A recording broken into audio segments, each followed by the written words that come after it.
Selamat pagi ibu bapak, kakek nenek, dan saudara-saudaraku yang baik. Waktu terus bergulir. Perjalanan hidup kita terus berlanjut.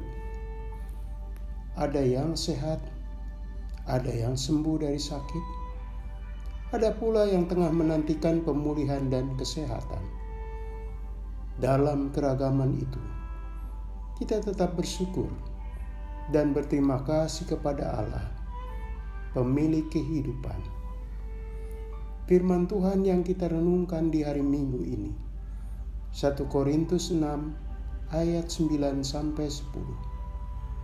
Orang cabul, penyembah berhala, orang berzina, banci, orang pemburik, pencuri, orang kikir, pemabuk, pemfitnah, dan penipu tidak akan mendapat bagian dalam kerajaan Allah. Saudaraku, saya kaget, dan mungkin juga Anda semua mengalami kekagetan yang sama, yaitu saat dengan teliti membaca firman Tuhan di atas. Dalam hal ini tentang orang kikir, berkenaan dengan orang yang pelit banget.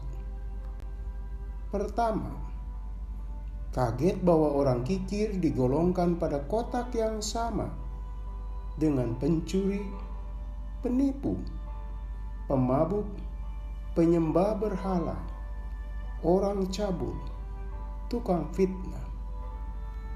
Kedua, orang kikir tidak mendapat tempat dalam kerajaan Allah.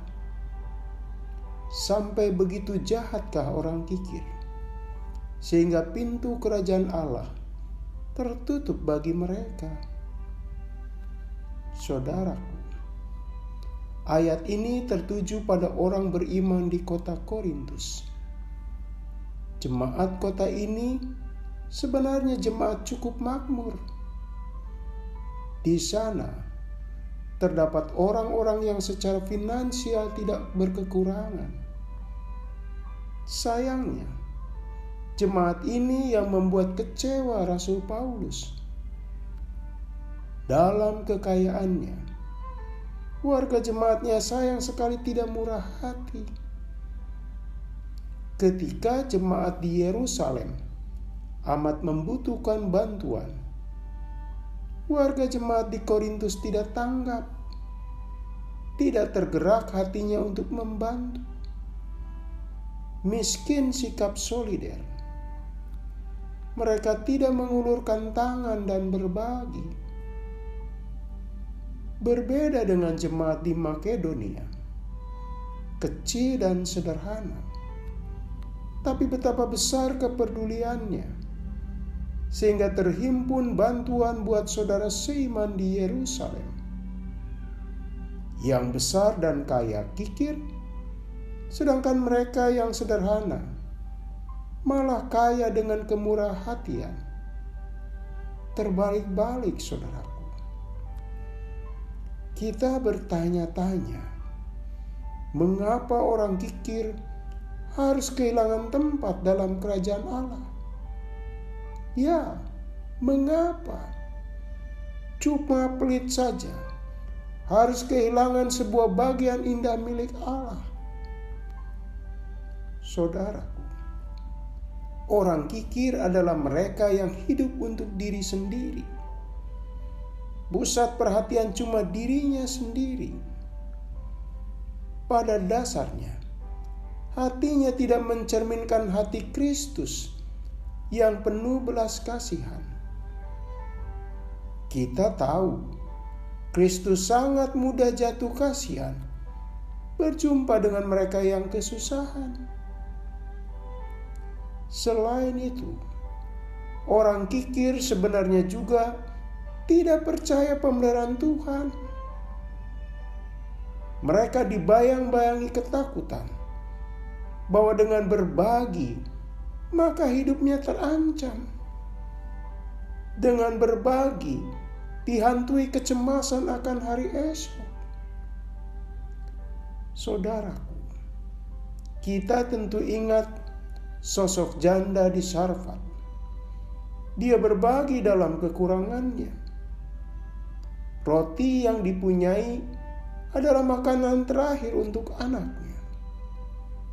Namun, dia memberi makan Nabi Elia. Itu berarti dia siap menanggung resiko. Sang nabi tertolong oleh sikap kemurahan hatinya. Saudara-saudaraku, sebagai orang Kristen, Anda dan saya sadar apapun yang kita miliki dan peroleh semua dari Tuhan. Sekaligus pemberian Allah itu tidak berujung pada kita, melainkan mengalir sampai jauh, bagaikan sungai Bengawan Solo. Saya percaya kita tidak ingin seperti kubangan, cuma mau menerima air tanpa mau mengalirkan ke tempat lain. Kita tentu ingin menjadi orang yang punya tempat di kerajaan Allah. Maka, buanglah kekikiran. Kekikiran jangan jadi sifat kita. Sifat itu sama sekali tidak membanggakan, apalagi membahagiakan. Justru, sebuah cerminan hati yang tertutup atas yang lain dan meragukan Allah yang tetap menyediakan berkat buatnya. Akibatnya, itu semua bisa menghalangi dia, orang kikir, masuk ke kerajaan Allah. Mari kita berdoa. Ya Allah, berilah kami hati yang murah hati, seperti Tuhan Yesus telah mempraktikannya.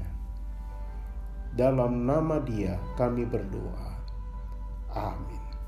Selamat pagi saudaraku, selamat berhari Minggu. Masih bersama Pendeta Emeritus Supriyatno. Tuhan memberkati.